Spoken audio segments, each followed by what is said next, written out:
ফেরেশতারা বলে রব্বুল আলামিন যেইভাবে তারা আপনাকে না দেখে আপনার জন্য সালাত আদায় করে, আপনার জন্য কোরআনুল কারীমের তেলাওয়াত করে, আপনার জন্য জিকির করে, কোরআনের কথাগুলো শুনে, আপনার বান্দা যদি একটা নজর আপনাকে দেখে কোনোদিন ইবাদত থেকে গাফেল হবে না। বলুন সুবহানাল্লাহ। আল্লাহ যদি একটা নজর আপনাকে দেখে কোনোদিন সে আপনার ইবাদত ভুলে যাবে না, সব সময় আপনাকে দেখার জন্য তামান্না করবে।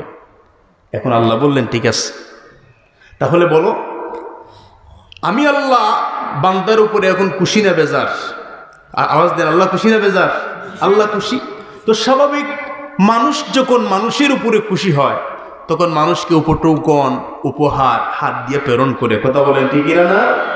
এখন আল্লাহ যখন বান্দার উপরে খুশি হন, আল্লাহ বললেন ফেরেশতারা শোনো, আমার বান্দা আমাকে না দেখে আমার প্রশংসা করলো, আমার জিকির করলো, বান্দা আমি আল্লাহর কাছে কি চায়, তাদের অন্তরের তামান্না কি?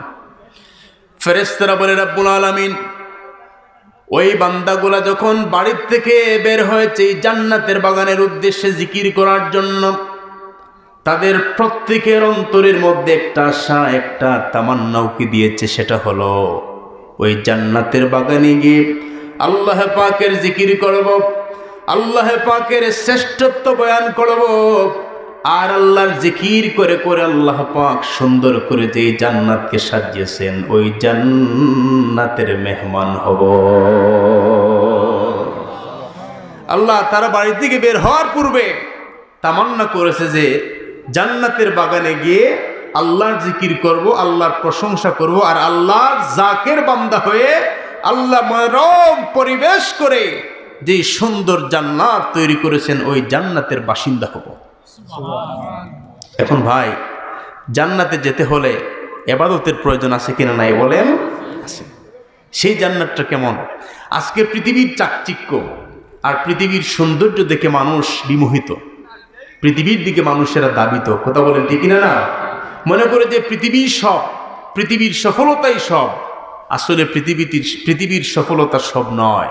আপনি পৃথিবীতে 30 বছর প্রবাসী ছিলেন, 30 বছরের সুন্দর একটা বাড়ি করলেন, সুন্দর একটা গাড়ি কিনলেন, অনেক কিছু আপনি করলেন, লেখাপড়া করলেন, 30 বছর 25 বছরে একটা সার্টিফিকেট অর্জন করলেন, কিন্তু আপনার জীবন নামক সূর্য যেই দিন অস্তমিত হলো, পৃথিবীর সফর শেষ হলো, আপনার গাড়ি আপনার সাথে, আওয়াজ দেন, আপনার গাড়ি আপনার সাথে যায় নাই, আপনার বাড়িও আপনার সাথে যায় নাই, আপনার স্ত্রীও আপনার সাথে যায় নাই, আপনার ছেলেও আপনার সাথে যায় নাই, মেয়েও আপনার সাথে যায় নাই, বন্ধু আপনার সাথে যায় নাই, সমাজের কেউ আপনার সাথে যায় নাই, আপনি শুধু একা। কথা বলেন ঠিক না? না তো আপনি যখন একা কবরের মধ্যে ঘুমালেন, যখন আপনার ভিতরে রূহ সঞ্চার করা হলো, ডান দিক, বাম দিক, সামনের দিক, পিছন দিক কেউ নাই। আজকে আমার সম্পদ কোথায়, আমার ছেলে কোথায়, আমার মেয়ে কোথায়, কেউ তো নেই আমার পাশে।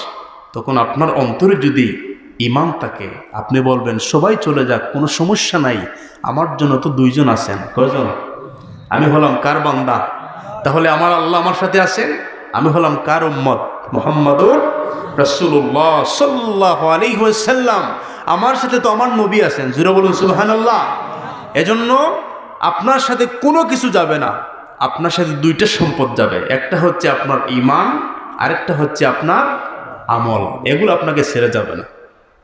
আমল যদি ভালো হয়, কবর থেকে আপনার জান্নাতের আরাম শুরু হয়ে যাবে। কথা বলেন ঠিক না?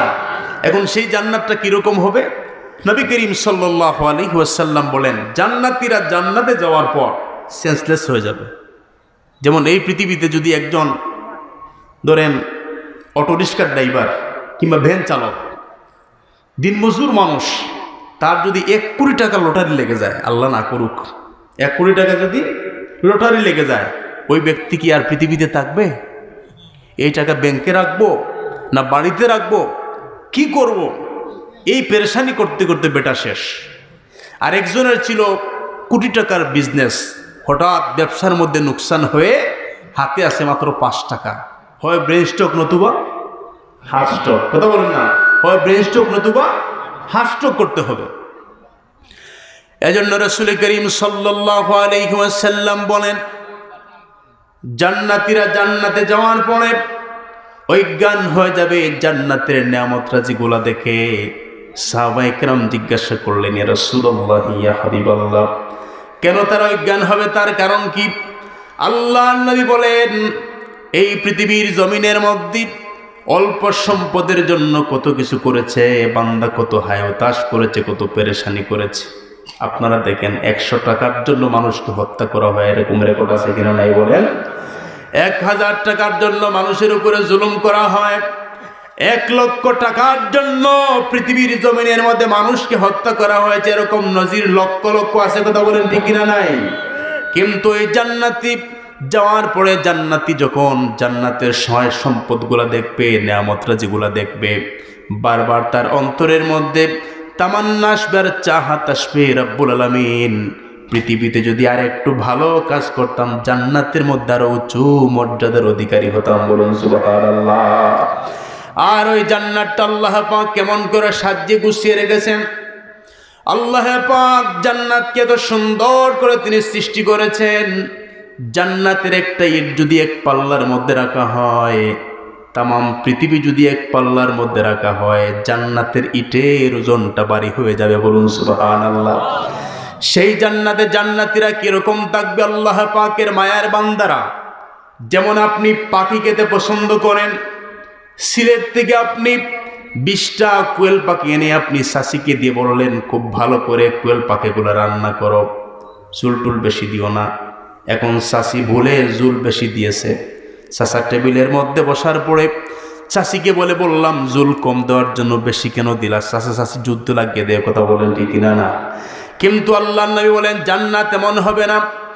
জান্নাতীরা যখন জান্নাতের মধ্যে চলে যাবে, যাকে যাকে পাল ভেদে ভেদে পাখিগুলা উড়ে যাবে, আর ওই জান্নাতীরা পাখির দিকে চেয়ে যেরকম ফ্রাই, যেরকম বোনার ইচ্ছা পোষণ করবে, ওই রকম ফ্রাই হয়ে খাবারগুলা তাদের সামনে হাজির হয়ে যাবে।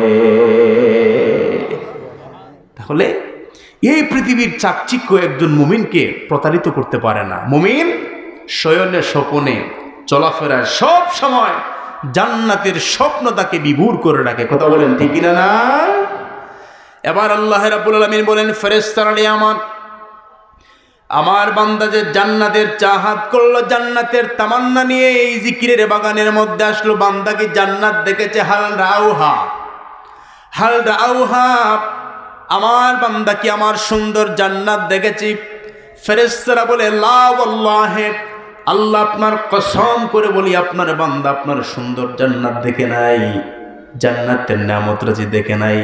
আল্লাহ বললেন, না দেখে আমার জিকির করে, না দেখে আমার নামাজ পড়ে, আমার জন্য কোরআনুল কারীম তেলাওয়াত করে, যদি বান্দা একটা নজর আমার জান্নাতের নিয়ামত দেখে, তাহলে কি করবে বলুন সুবহানাল্লাহ।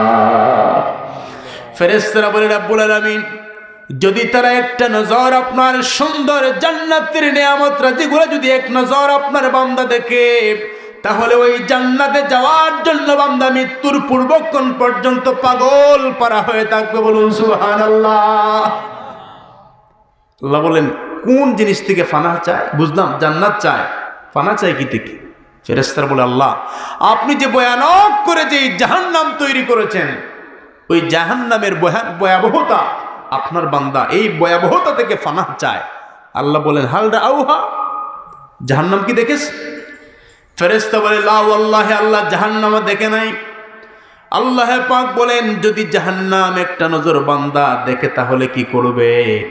ফেরেশতারা বলে, আল্লাহ জাহান্নামকে না দেখে আপনার বান্দা জাহান্নামকে কি ভয় পায়? জাহান্নামের ভয়ে সুদ খায় না, জাহান্নামের ভয়ে বান্দা ঘুষ খায় না, জাহান্নামের ভয়ে বান্দা হারাম বক্ষণ করে না। ওই জাহান্নামকে যদি একটা নজর আপনার বান্দা দেখে, মৃত্যুর পূর্বক্ষণ পর্যন্ত আপনার বান্দা ওই জাহান্নাম থেকে ফানাহ চাইবে। একটা নজর যদি আল্লাহ দেখে ওই জাহান্নাম থেকে ফানাহ চাইবে। আল্লাহ বললেন, তাহলে ঠিক আছে, আমার যে সমস্ত বান্দারা আমি আল্লাহ রাজি খুশির জন্য এই জান্নাতের বাগানে আসলো, এই বাগানে বসলো, আমি আল্লাহ রাব্বুল আলামিন এই মুহূর্তে তাদের জীবনের সমস্ত গুনাহগুলোকে মাফ করে দিলাম। জোরে বলুন সুবহানাল্লাহ। কোন ধরনের গুনাহ? সগীরা গুনাহ। কোন ধরনের? আর কবিরা গুনাহ মাফ করাতে হলে কি লাগবে? তাওবা লাগবে। আওয়াজ দিয়ে বলেন কি লাগবে? তাওবা লাগবে। এজন্য বেশি বেশি কুরআনুল কারীমের তেলাওয়াত শুনবেন, কুরআনুল কারীম তেলাওয়াত করবেন। অন্য কেউ যদি তেলাওয়াত করে আপনি শুনবেন, শুনলেও ইবাদত, শুনলেও সওয়াব, তেলাওয়াত করলেও সওয়াব। আর যত কোরআন তেলাওয়াত করবেন রবের সাথে আপনার সম্পর্কটা মজবুত হবে। কথা বলেন ঠিক কিনা না? এজন্য আল্লাহ রাব্বুল আলামিন কুরআনুল কারীমের মধ্যে বললেন, ইন্নামাল মুমিনুনাল্লাযীনা ইযা যুকিরাল্লাহু ওয়াজিলাত কুলুবুহুম ওয়া ইযা তুলিয়াত আলাইহিম আয়াতুহু যাদাতুহুম ঈমানাও ওয়া আলা রাব্বিহিম ইয়াতাওয়াক্কালুন।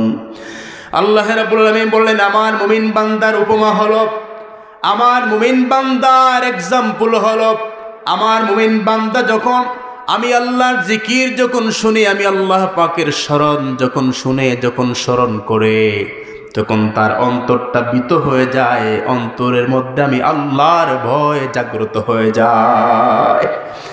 আর যখন আমার মুমিন বান্দার সামনে আমি আল্লাহ পাকের কুরআনুল কারীমের আয়াতগুলো তেলাওয়াত করা হয়, তখন মুমিন বান্দার অন্তরের মধ্যে ঈমানের নূর বৃদ্ধি পেয়ে যায়, ঈমানের তেজ তখন বৃদ্ধি পেয়ে যায়। বলুন সুবহানাল্লাহ। এবং তাওয়াক্কুল করে একজনের উপরে, তিনি কে? আল্লাহর উপরে। আমরা তাওয়াক্কুল করতে হবে কার উপরে? আওয়াজ দেন, কার উপরে? ওয়া মান ইয়াত্তাকিল্লাহা ইয়াজআল লাহু মাখরাজা।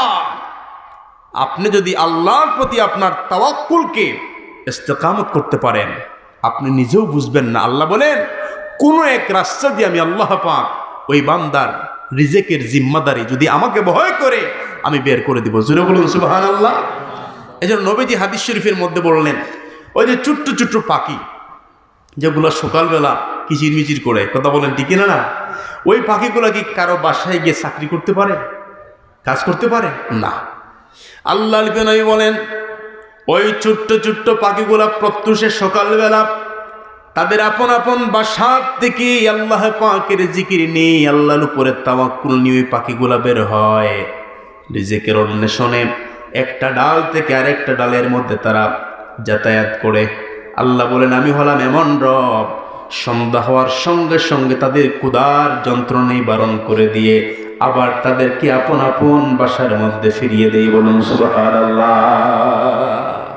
এজন্য আমরা এই পৃথিবীতে রিজেক নিয়ে বেশি আমরা হায়াতাস করি। আপনার রিজেক কতটুকু হবে, আপনার হায়াত কতটুকু হবে? আপনার বাবার স্পাম থেকে শুক্রাণু যখন মায়ের ডিম্বাণুতে গিয়ে অ্যাটাচড হয়েছে, তখন সেখানে একজন ফেরেশতা ছিল। তো ওই ফেরেশতা বলেছে, আল্লাহ এটা ছেলে হবে না মেয়ে? আল্লাহ যদি বলতেন যে ছেলে, তাহলে ছেলে, মেয়ে হলে মেয়ে। আল্লাহ পাকের অনুমতি, এখানে পিতামাতার কোনো হাত নাই। তারপর আল্লাহ তার রিজেক কতটুকু হবে, আল্লাহ পাক বলেন এতটুকু। হায়াত কতটুকু হবে, এতটুকু। সবগুলো আল্লাহ পাক নির্ধারণ করে রেখে দিয়েছেন। আমরা অযথা আমরা হায়াতাস করি। আপনি এই নির্ধারিত রিজিকের বাইরে আপনি কখনো যেতে পারবেন না। কথা বোঝার চেষ্টা করবেন।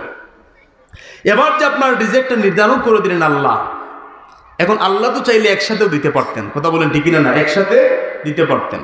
দেখেন আল্লাহ কত রব্বুল আলামিন, কত দয়াময়, রহমান রহিম তিনি। আমাদের রিজিক যদি একসাথে আল্লাহ দিয়ে দিতেন জন্মের সাথে সাথে, তাহলে কতটুকু রিজিকের ভান্ডার হতো জানেন? একজন মানুষ প্রতিদিন সে 2 কেজি থেকে 3 কেজি খায়। কয় কেজি? ভাত, শাকসবজি, নাস্তা, পানি সব মিলিয়ে কয় কেজি? যদি ধরি আমরা 2 কেজি, কয় কেজি? 2 কেজি যদি ধরি, তাহলে মাসে হয় কয় কেজি? 60 কেজি। এখন 60 বছরে কয় কেজি হবে? মোটামুটি কয়েক টন হয়ে যাবে। কথা বলেন ঠিক না? তো আল্লাহ চাইলে আপনি আসার পূর্বে সবগুলো একত্রিত করে আপনাকে দিতে পারতেন, কিন্তু আপনি এগুলা রাখার মতো বিশাল একটা গোডাউন আপনার নাই। কথা বলেন ঠিক না? পৃথিবীতে আসার আগে যদি আপনার রিজিককে আল্লাহ পাক একত্রিত করে দিতেন, আমরা মনে মনে বলি আল্লাহ এগুলো তো একসাথে দিলে ভালো হতো। এখন একসাথে দিলে আপনার যে বিশাল একটা গোডাউন, ওইটা তৈরি করতেই আপনার খরচ যেত কমপক্ষে 50 লক্ষ টাকা। কথা বলেন ঠিক না? এই জন্য আপনার জীবনে যেটা যখন প্রয়োজন ঠিক সেটা তখন দান করেন কে? আল্লাহ দান করেন। আল্লাহ বলেন, বান্দা তোমাকে শুধু আমি আল্লাহ পাক দায়িত্ব দিলাম আমার গোলামের। দেখেন ইবাদত হচ্ছে দুই প্রকার, একটা হচ্ছে ইবাদতে আম্মা, একটা হচ্ছে ইবাদতে খাসা। ইবাদতে আম্মা সূর্যও করে, চন্দ্রও করে, গাছও করে, তারকাও করে। কিরকম করে? আল্লাহ তাদেরকে যেইভাবে নির্দেশ দিয়েছেন ওই নির্দেশটা তারা ওইভাবে মান্য করে। আর ইবাদতে খাসার দায়িত্ব আল্লাহ পাক দুই দলকে দিয়েছেন, ওমা খলাকতুল জিন্না ওয়াল ইনসা ইল্লা লিয়াবুদুন। আমাদের কিছু ইবাদত বন্দেগী হলো খাস ইবাদত, এগুলো শুধুমাত্র আল্লাহ মানুষ এবং জিন জাতিকে দিয়েছেন। কথা বলেন ঠিক কিনা? না, মানুষ এবং জিন জাতি। এর মধ্যে ইমানের পর শ্রেষ্ঠ যে আমল, ওই আমলের নাম কি? একটু আওয়াজ দেন, ওই আমলের নাম কি? নামাজ। ইমানের পর শ্রেষ্ঠ আমল হলো নামাজ। কিভাবে শ্রেষ্ঠ? যেমন ইসলামের স্তম্ভ হলো 5টি, বুনিয়াল ইসলাম ওয়ালা খামসিন, কালেমা, নামাজ, রোজা, হজ, যাকাত। ইমানের পরেই হলো নামাজ। এখন নামাজ শ্রেষ্ঠ কেন?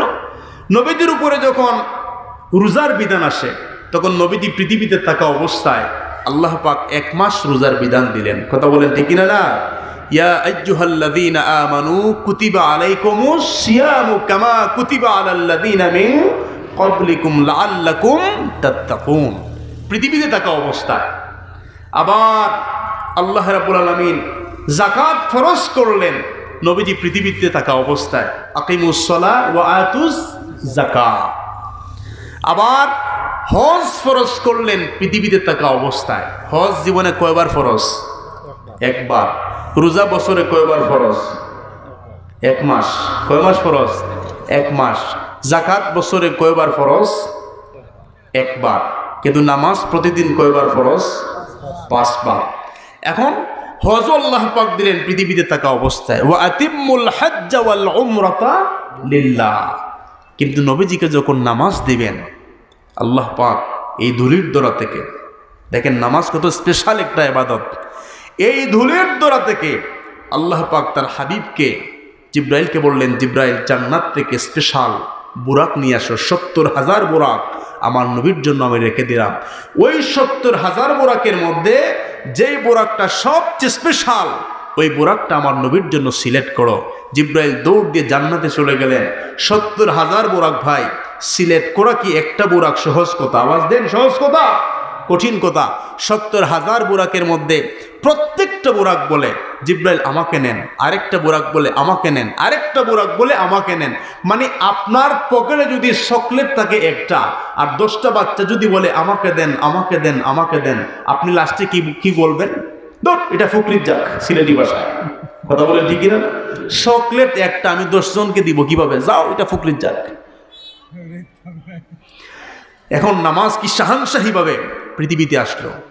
জিব্রাইল আলাইহিস সালাম চিন্তার মধ্যে পড়ে গেলেন, 70,000 বুরাকের মধ্যে একটা বুরাক আমি সিলেক্ট করব আল্লাহর নবীর জন্য। জান্নাতের প্রথম সারি থেকে শেষ সারি পর্যন্ত শুধু দৌড়াদৌড়ি করেন।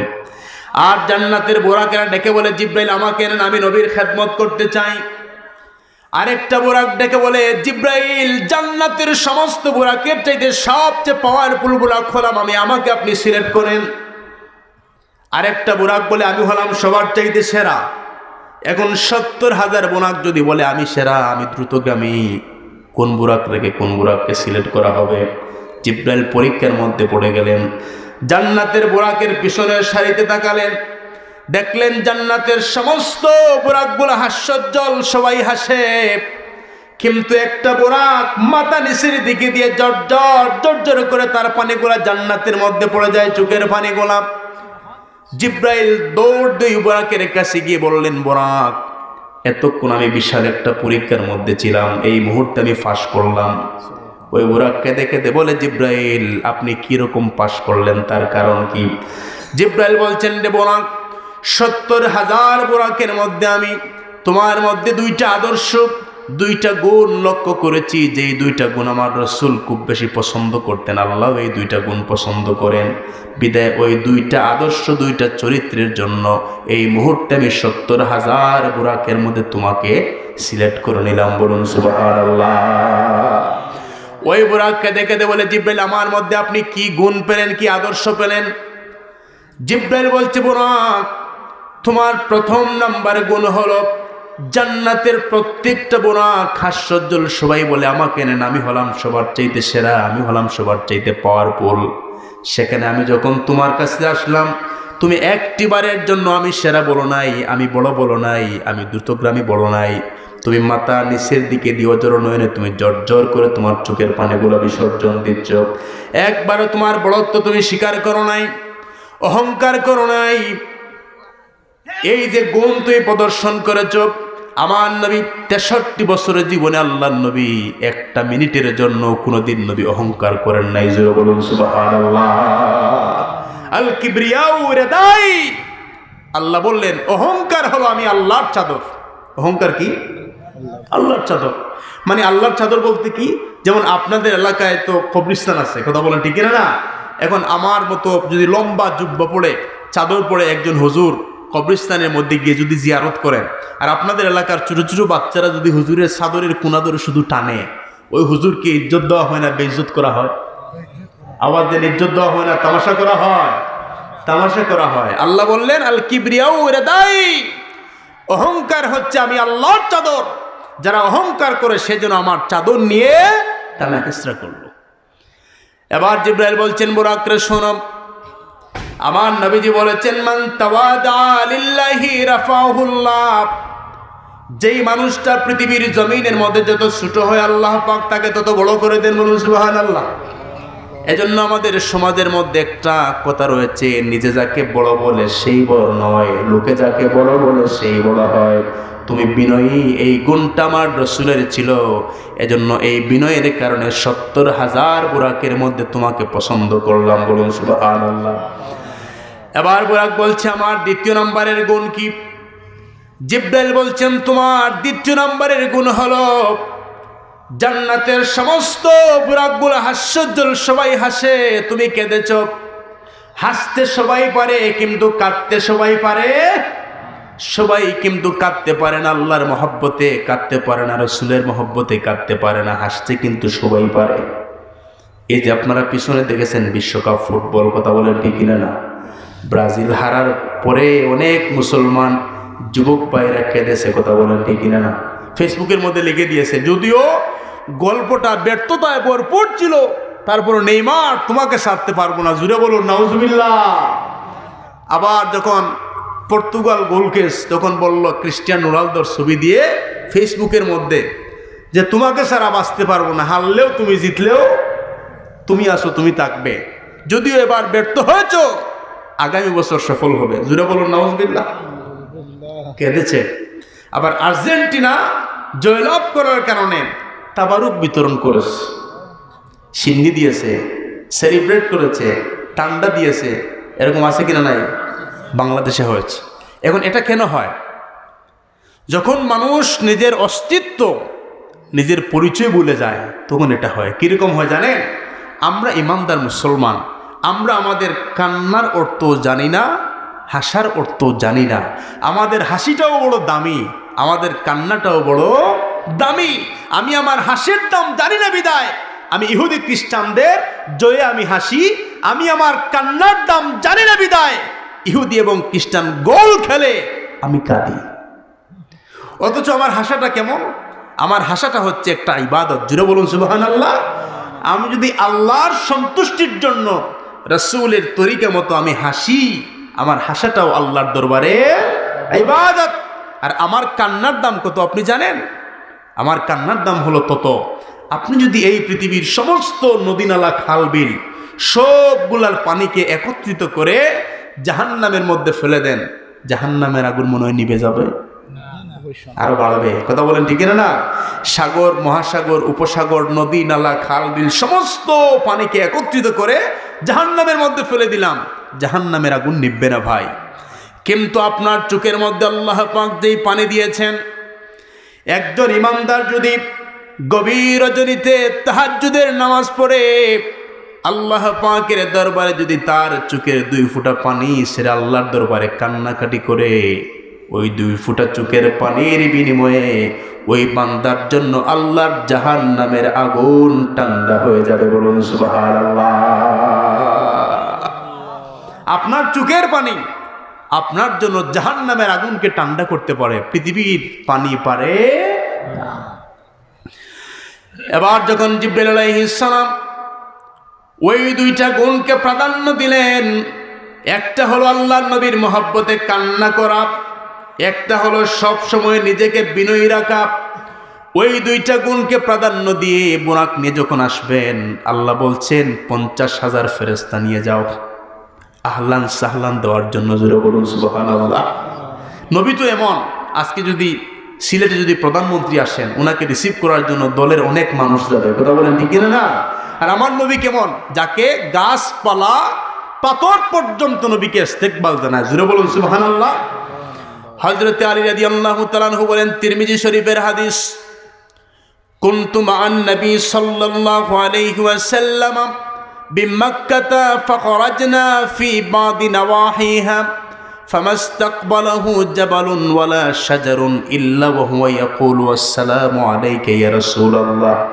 হযরত আলী রাদিয়াল্লাহু তাআলা আনহু বলেন, আল্লাহর নবীকে নিয়ে মক্কার বাইরে একটা পাহাড়ের পাশ দিয়ে আমি যাচ্ছিলাম, চতুর্দিক থেকে শুধু সালামের আওয়াজ আসে। নবীজিকে প্রশ্ন করলাম, ইয়া রাসূলুল্লাহ, কে আপনাকে সালাম দেয়? আমি আর আপনি ব্যতীত কেউ নাই, কে তো মধুর কণ্ঠে আপনাকে সালাম দেয়? আল্লাহ নবী বললেন, আলী রে শোনো, ফামাস্তাকবালাহু জাবালুন, জাবাল শব্দের অর্থ কি? পাহাড়। ফামাস্তাকবালাহু জাবালুন, আমি রাসূল কি ইস্তেকবাল দেওয়ার জন্য, আমি রাসূলকে ওয়েলকাম জানানোর জন্য, আমি রাসূলকে অভ্যর্থনা জানানোর জন্য আল্লাহর পাহাড়গুলো আমি রাসূলকে সালাম দিচ্ছে। বলুন সুবহানাল্লাহ। ফামাস্তাকবালাহু জাবালুন ওয়ালা শাজারুন, শাজার শব্দের অর্থ কি? গাছপালা। আমি রাসূলকে অভ্যর্থনা দেওয়ার জন্য গাছপালাগুলো আমাকে সালাম দিচ্ছে। আল্লাহ বললেন, আমার নবী আজকে দড়ির দোড়া থেকে আরশে আজিমের মধ্যে আসবেন, বন্ধুকে আমি নামাজ নামক ইবাদত দান করব। সাধারণভাবে আসলে তো হবে না, শাহানশাহীভাবে আসতে হবে। বলুন সুবহানাল্লাহ। 50,000 ফেরেশতা নাও, ওই 50,000 ফেরেশতার কাজ হলো আমার নবীকে তারা ইস্তেকবাল দিবে, অভ্যর্থনা দিয়ে আমার নবীকে তারা রিসিভ করবে। বলুন সুবহানাল্লাহ।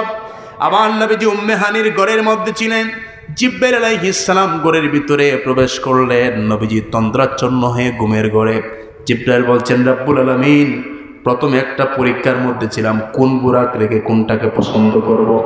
এখন তো আপনার হাবিব ঘুমের মধ্যে, আপনার হাবিবকে ঘুম থেকে জাগানোর সেই দুঃসাহস তো আমার কাছে নাই। কারণ নবী ঘুমিয়ে যদি কোনো স্বপ্ন দেখেন, সেটাও কি ওহী। আওয়াজ দেন, সেটা কি ওহী। আল্লাহ বলছেন, জিবরাইল আর কষ্ট করতে হবে না। ইন্নাল্লাহা ইশতাকা ইলা লিকাইকা ইয়া রাসূলুল্লাহ, ইয়া জিবরিল কাব্বিল কাদামাইহি, তুমি আমার হাবিবের কদম মুবারকের মধ্যে চুম্বন দাও আর বলো, ইন্নাল্লাহা ইশতাকা ইলা লিকাইকা ইয়া রাসূলুল্লাহ, হে রাসূল, আপনি ঘুমান, আপনার রব আপনাকে দেখার জন্য প্রস্তুতি নিয়েছেন। জোরে বলুন সুবহানাল্লাহ। নবীজি জাগলেন। আল্লাহ বললেন, এই ফেরেশতারা, আজকে জাহান্নামের মধ্যে কোনো আগুন জ্বলতে পারবে না, জাহান্নামে কোনো আগুন জ্বলতে পারবে না। আল্লাহ কেন? আজকে আমার বন্ধু আসবেন। সুবহানাল্লাহ। জান্নাতকে সাজাও। আল্লাহ জান্নাত তো এমনিতেই সাজানো। আল্লাহ বলছেন, আরো সাজাও, আরো সাজাও, আরো সাজাও। বললে সুবহানাল্লাহ। আরো সাজাও। আনে ওয়ালা হে মেহবুব মেরা, আমার মেহবুব, আমার বন্ধু আসবে না। আনে ওয়ালা হে মেহবুব মেরা, अर्श फर्श फेरस्तो सजाओ, सर्द कर दो जहन्नम की आतिश। सर्द, सर्द শব্দের অর্থ ঠান্ডা। মাঝে মাঝে সিলেটের মানুষেরা বলেন না, এতবিল খান দিয়ার বা তুই এখন সর্দই সতনি। সর্দ মানে কি? ফার্সি শব্দ, ঠান্ডা। सर्द कर दो जहन्नम की आतिश, आतिश মানে আগুন। सर्द कर दो जहन्नम की आतिश और जन्नत की दुल्हन बनाना। उम्मे हानी की गर कमली वाले ऐसे पे है जिब्रील आए। उम्मे हानी की गर कमली वाले ऐसे पे है जिब्रील आए और बोले ये हुक्म रब है जल्दी महबूब को मेरे बुलाना। जरूर मरहबा। জিবরাইল বলছেন, হাবিব তাড়াতাড়ি জাগ্রত হন, আপনার রব আপনাকে দেখবেন। এখানে অনেক লম্বা ঘটনা, আসলে মেরাজের ঘটনা বলা আমার উদ্দেশ্য নয়। তখন নবীজি জাগলেন, আমার নবীকে নিয়ে যাওয়া হলো সিদরাতুল মুনতাহা। সিদরাতুল মুনতাহার পরে দেখেন আসমান ওহি पर सब नबी रह गए আরশে আজম पे পৌঁছা हमारा নবী। কেউ আকাশের উপরে যেতে পারে নাই, আমার রাসূল গেলেন আরশে আজিমের মধ্যে। বলুন সুবহানাল্লাহ। মুলকে কাউনাইন में अंबिया ताजदार ताजदारू का आका हमारा নবী সেখানে গিয়ে সমস্ত আম্বিয়া কেরামের মাথার মুকুট হয়ে আসলেন। বলুন সুবহানাল্লাহ।